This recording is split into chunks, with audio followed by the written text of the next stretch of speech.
Welcome to Salcey Forest in the summer for TrailFest. So previously we've done this event in the winter, and so this video is effectively to show you what it looks like in the summer and why we're moving it to the summer. If you've not been here before, you'll see behind me there is a car park with some cars in. When it comes to TrailFest, we'll be taking that car park over. That is where the start and finish will be and where the HQ will be set up. I'm currently standing in the middle of where, if you've got a club or a team or a group of you and you want to set up gazebos so you can watch people come through all day, you can set them up here. Behind me over there is the cafe, which is obviously nicely placed, and then the toilets are just behind me as well over there. So this is Salcey Forest and this is the TrailFest route. So if you have come across this video and you're running one of our 6-hour events or one of our 10Ks, one of the evening ones, this isn't going to be that relevant to you. There'll be some crossover, but not loads. So I'd suggest that you probably try and find one of the other videos. But this is going to be aimed at showing you what this course looks like in the sun for TrailFest. For point of reference, I'm recording this on the 1st of July 2025. We're currently in the middle of a heat wave, so hopefully I make it to the end. But that does explain why it's one of the many reasons why I'll be incredibly sweaty and looking quite tired as we go through a lot of this route. But I'm gonna shut this down and then take you along some of the route, try and explain some of the bits, what you can expect, show you what you can see, and then hopefully finish back here in a bit where I'll get an ice cream. This is within the first 50 meters or so, and really does go to highlight why we're shifting this event into the summer. In the spring, when we've been here before, this has been an absolute mud fest. You can see down there what it would sort of look like if that was incredibly wet and about 3 inches of mud. Instead, it's very, very hard packed. We have had, I want to say, the driest spring on record. So it is very, very dry here, and there is a little mini heat wave as well. But this is really, really runnable start, which is why I'm not out of breath yet, because I've only just started. But beautiful to run through. As you can see, nobody behind me, nobody in front of me, just got the forest to myself. And with the amount of people that we'll have doing this course, you have periods as well where you'll just have the forest to yourself as well, depending on what route you're doing, I suppose. The 10K, hopefully there'll be enough people doing it that there will be a few people around you, but you're out in the wilderness. It'll be beautiful. This is one of my favourite sections of the course, and it comes within less than half a mile, absolutely surrounded by these pretty ancient oaks. And as you can tell, you're sort of protected from the sunlight, he says as he just walks into the sunlight. You're protected from the sunlight in the heat of the day, which you'll want that. Most of the course is under trees, obviously because it's the summer, all the leaves will be out, so you are sort of getting some heat protection from direct sunlight. Obviously it could be quite warm if it's going to be in a summer month, but it's going to be not out in the baking sun all day. And there's a nice little breeze coming through today as I go along. Obviously depends what it's like on the day that you come to do it. Before I explain this point, I want to be really, really clear. When you come to a big bear event, you don't have to worry about where you're going. It'll be fully marked. Where there needs to be marshals, there'll be marshals. You can just follow the arrows, you'll be fine. But it's worth noting that that finger post there and this little junction here is the first point where you have to make a decision, really. Otherwise you've just been going straight. So if you're doing the marathon, your first little mini lap, you'll go straight over. Like I say, there'll be an arrow. If you're doing all the other routes, you'll do a first left. If you're doing the 50K or you're on marathons lap 2 and 3, you will just keep running round. And you'll go this way and you'll never see that corner again. If you're doing the half marathon and the 10K, you'll come back to that corner and you'll do a right turn on your way back after about 5 miles, give or take. Like I say, it will be heavily marked. There'll be a marshal there. You don't need to worry about it. But if I'm going to be going around the course, I might as well point it out to you. As you can see as well, underfoot, we're changing to a much more sort of gravelly sort of terrain. So road shoes here would be absolutely fine. Road shoes so far would be absolutely fine as well. My man isn't on the route technically, but if you've got kids that are coming to support you, there's loads of Gruffalo stuff here. They always have little things for the kids to play with, mainly Julia Donaldson sort of walks, but it is a very good place to come and spectate. Really simple. Obviously, because it's laps, it means that, you know, your support crew, kids, family, whatever, can see you quite often and they don't really have to move anywhere. There's a little go ape here as well. I say little, it is smaller than most go apes, but there's loads of stuff for your kids to do if you're going to come and run 50k, and your partner or your parents, whoever, can look after your kids for a bit. They won't get bored here. There's loads of things to come and do here. Brilliant for bikes because it's absolutely pan flat everywhere, which makes it good for running as well. But yeah, really nice place to come with your kids. This section can be a little bit tough mentally because, as you can see behind me, is quite a big long straight that we've sort of just come into about 100 meters away, and then I'm walking down another big long straight towards it. So you've got, I don't know, 500 meters of a long straight, and then when we get to the end up here, it just does an 80-degree turn, and then it's another very similar big long straight. It's just something to bear in mind. It can be, it's probably the sort of bleakest part. It's nice to put a corner in, break up those long straights, but of course, if you just look around, it's still beautiful. You're in really deep woodland here, barely hear anything apart from the odd plane, I think, going over. Really very nice. You get to the end of the long straight, you run towards the big tree, and then as you come around the corner, another big long straight. The ground here is even stonier than the previous bits. Pretty much all year round, this bit is road shoes. I'm out today in Ultra Lone Peak 9+.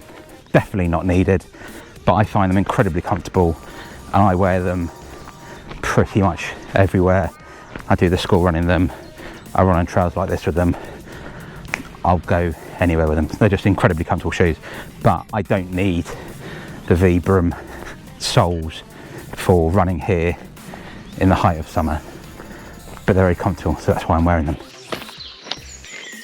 So this section is a little bit interesting. So what looks like, I don't know, a big machine has just ploughed right through the forest, I am told is a butterfly corridor. I don't know why butterflies need corridors, not my point to make. However, as I'm running along here, I mean, in shot, I don't know if it'll show on the GoPro, but there were 3 just in front of me then, butterflies, absolutely chock-a-block of them. Obviously, being in the summer, there'll be tons of butterflies. There's a little black one down there, no idea what it is. Can't identify butterflies, that's a bit beyond me.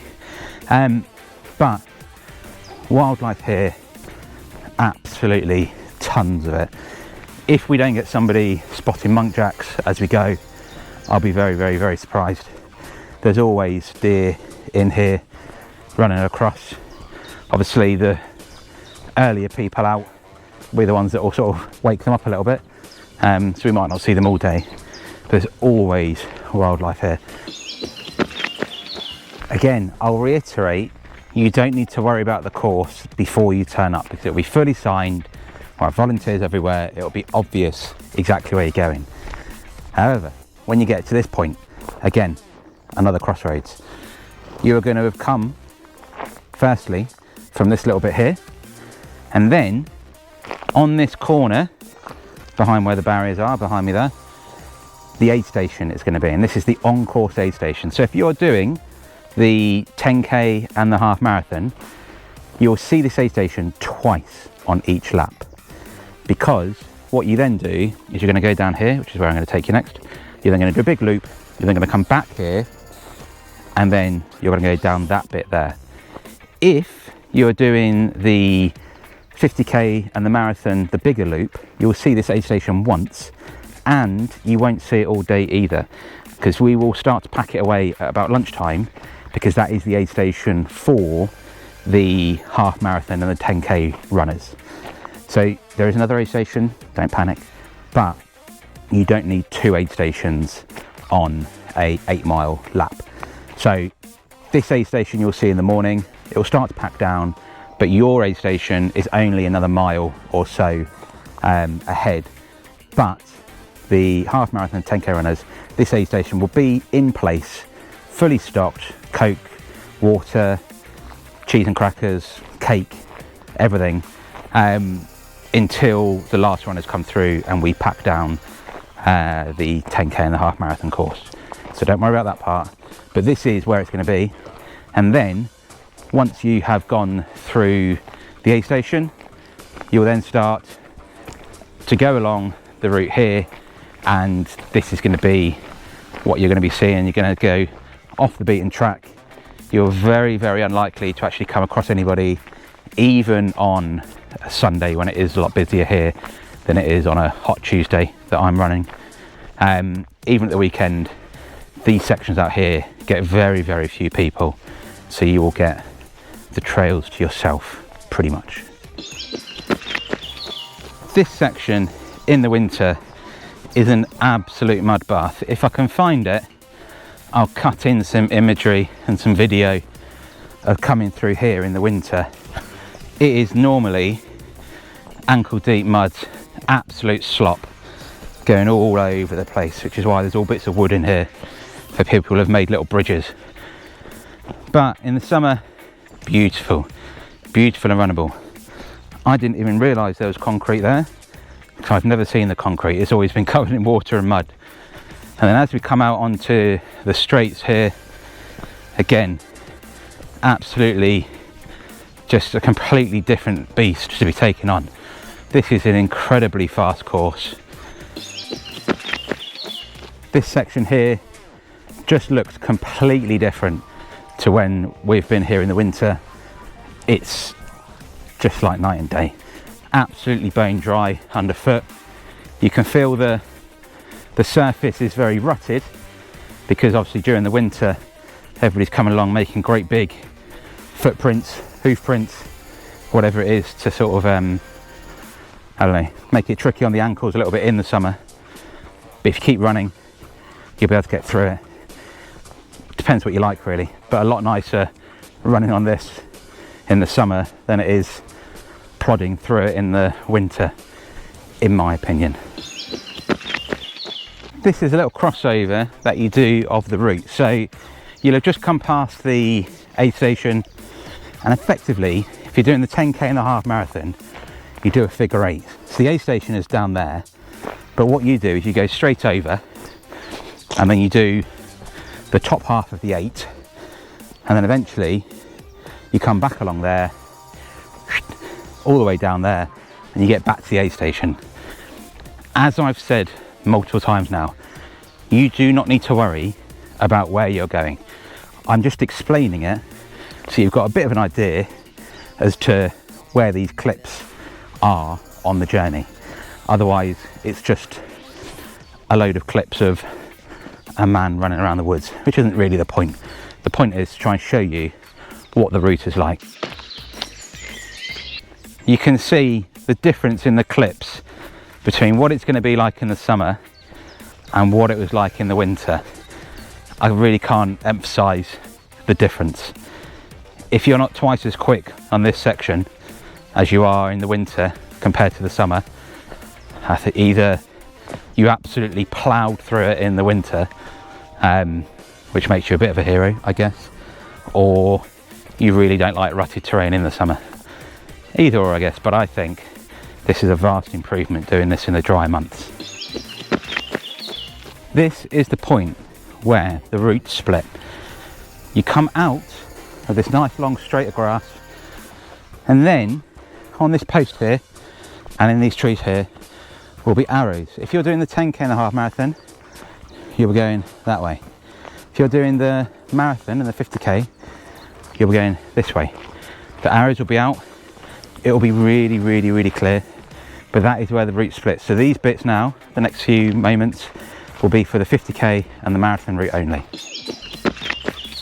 Being a lapped event, we don't have a minibus to pick people up, but if you're really struggling, then we can bring this out and it can just pick you up and just throw you on a big pile. I am just approaching the road crossing to where the aid station will be. Again, this is on the 50k and the marathon course. Just approaching the road crossing. It's a fast road, 60-mile-an-hour speed limit. You can hear the cars coming past. They go fast. They're not looking for people. There's loads of signs up.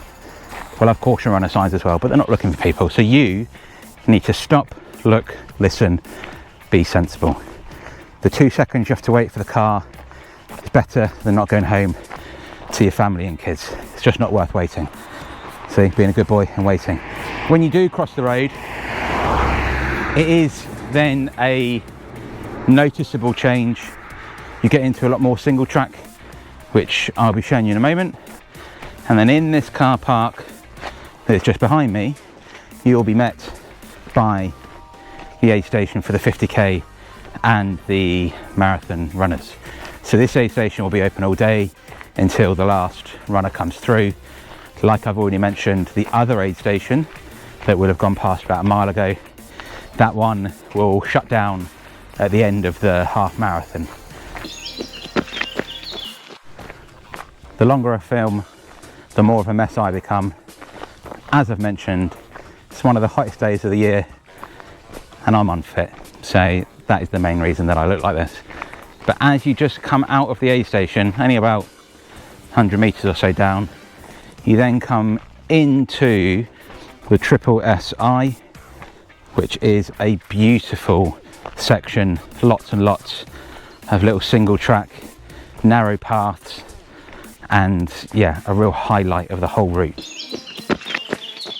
This section here is very much the twistiest and turniest of them all. You really did come off the beaten track for this one. So we're going to go through, we're going to wind around, up and over, a bit around and round, and eventually we get back onto some slightly wider paths, but this is some of the best that Salcey has to offer. TrailFest Salcey Forest is going to be a cracking event. It's been brilliant the last few years we've done it, but we've always done it in the spring, early spring, and now we're going to move it into the summer. The reason for that is because early spring is very hit and miss. This in the winter, I would be slopping around all over the place, and there's a place for that, and I enjoy those events. I'd love it for a 10k, I'd love it for one lap, but I don't think that's the most enjoyable on a 50k doing 4 laps, knowing that you've got to return to that rubbish bit 4 times. I don't think that's as enjoyable, and I don't want to put events on that are suffer fests and the toughest this or any of that. I want to put on enjoyable events. Doesn't mean easy. We do lots of challenging routes, but a slight change in the schedule, putting this into the summer, just is a bit of a no-brainer for me, because this route has been spectacular running around here. I've loved it. As you can tell, I'm not going fast, I never do, but I've really, really enjoyed it. And so I know if you're a newcomer to trail and you want to try something different, or you've done a few park runs that are off-road and you want to try and increase it, or maybe you're looking at the ITRA Nations League and you want to set a nice fast time on a smaller local event, try and get some points, or you're a bit of an experienced ultra runner and you fancy banging out quite a quick 50k, then this is for you. It really does meet everybody's needs. I would hope that you'll come here, be it ultra experienced or ultra novice, and you will enjoy yourself. We'll have the 4 distances. We'll have 10k, half marathon, marathon, 50k.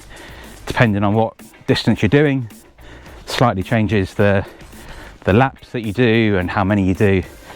But when you're going through terrain like this, if you have to see it twice, 3 times, 4 times, it's no bad thing.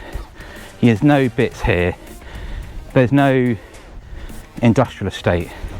There's no cement works. There's no sort of local tip. There's none of that. So everything that you see, you want to see again. It is a treat to come here. It's very noticeable as well when you're here in the summer with all the leaves absorbing the sound. You can't hear the fact that the M1 is about a mile away. In the winter, you've got the continual drone of the M1. There's less leaves, so the sound travels a lot easier. Here, I feel like I am properly remote. In reality, there's a road half a mile away. There's a cafe and a Gruffalo trail within about a mile of pretty much everywhere where you are. So you're not remote, but you get that feeling of remoteness, which really is the joy of trail running. So I'm going to show you some of the last few bits of the course, but I just thought I'd talk generally about TrailFest. If you're looking at this and you can't see one on the website, all that means is it's probably coming. It's just in between events probably. If you have any questions, do always email or use the Facebook group or any way of communicating, and I'm happy to answer any questions. I try to put all the information on the website, but filling a website with 10,000 questions looks sometimes intimidating, so it won't necessarily have everything on there. If you have a question, please ask. Always happy to chat things through. There's never a silly question. I'll always give proper answers, and hopefully you'll feel that your questions have been answered, and if it's not, ask again. Sections like this really prove the difference between winter and summer. Obviously those sticks are out, or those branches are out to act as a bridge for when this section is waterlogged in the winter. Obviously in the summer you can see it's cracked earth, absolutely bone dry, and makes for a great running surface. Wonderful little bit there. You came off the main path, darting through the trees, over the little bridge. Absolutely wonderful part of the forest. Behind me there is where you cross over the road again to then come back onto the main side of Salcey Forest. It's fast road again, so you need to make sure you're paying attention. You've got really good visibility though, so it's not as though cars are going to come around the corner and catch you out. There's loads and loads of straight road, so as long as you're looking, you'll be absolutely fine. This might be the one section that is actually a little bit trickier in the summer than it is in the winter, because the grass is growing quite long. Whether it will be cut before an event, I don't know, but it does thin out pretty quickly, and once a few people have gone through it, it will flatten down pretty quickly. But there is a definitive path all the way through here, so you're not just sort of hobbling about over grass fields. This section really is proper woodland single track. You have to dip under branches, around trees, over these little gullies. I absolutely love this little section, and this is when you know you're nearly home on the 50k and the marathon course. This is the last little section before you get back to the car park and where HQ will be set up. If you've really been paying attention, you might recognise this section as being right at the beginning of the route. What happens when you're doing the half marathon and the 10k is you come back to this point and there is a decision to make. If you're doing the 10k, you're going to go straight on behind me and you're going to do a right turn to the finish line. If you're doing the half marathon, there will be an arrow in the side here with a sign on it that says second lap only, and you'll do a left turn and you'll do another lap, and then you'll see the sign again that says finish line and will point you this way. Again, there will be marshals or a marshal at this point to try and help you go the right way. If you don't know if you've done a lap, that's a little bit on you, to be honest. We will try and help you. We'll tell you what distance you should have done if you're wearing a Garmin or a watch, or you're using your phone or whatever. But it should be really obvious. Should be really, really obvious, because the lap is effectively halfway through. So you should know whether you've been running for 10k or 20k or 6 miles or 12 miles or whatever it is. So it shouldn't be too tricky to work out. And then all of the courses will come along this section here towards the finish line. Whether the finish line is your ultimate finish line, if you're doing the 10k and the half marathon, or if you're doing the 50k and the marathon, it might just be the end of your lap. But it's also going to be your finish line at some point as well. So this is the last little stretch just before you'll come to the arch and that finish line feeling. Again, to highlight the difference in the course, I'm showing you the video that we got that I've been using as sort of little interludes on a lot of the podcasts, and you can see the difference in the ground conditions. This is on exactly the same bit of the route, but the difference between March and sort of June, July time, and this is why we're making the switch. As you come round, the corner that is just behind me, you'll then see, as I just walk backwards, in the distance the car park through those trees. There'll be no cars in it when we have it, beyond the medic, maybe a volunteer. We'll have that bit sectioned off, and then that is where you go to finish. So you come through the car park, through this little section here. There'll be people around, there'll be people coming from the overflow car park and so on and so on. So there'll be a few people around. But you then go through these little wooden bits here, and then the finish line will be over where these cars are here. But like I say, there won't be any cars in this car park.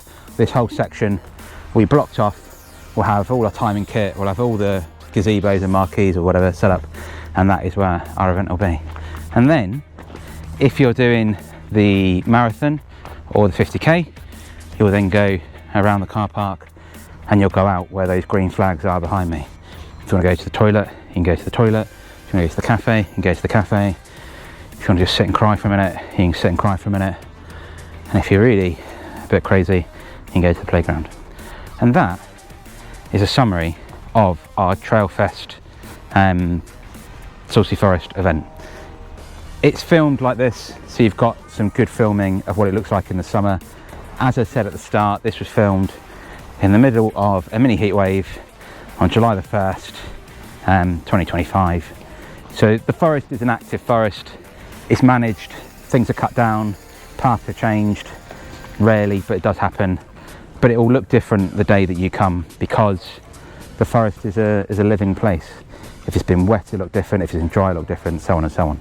But it gives you a really, really good indication as to what you can expect when you enter the TrailFest Salcey Forest event.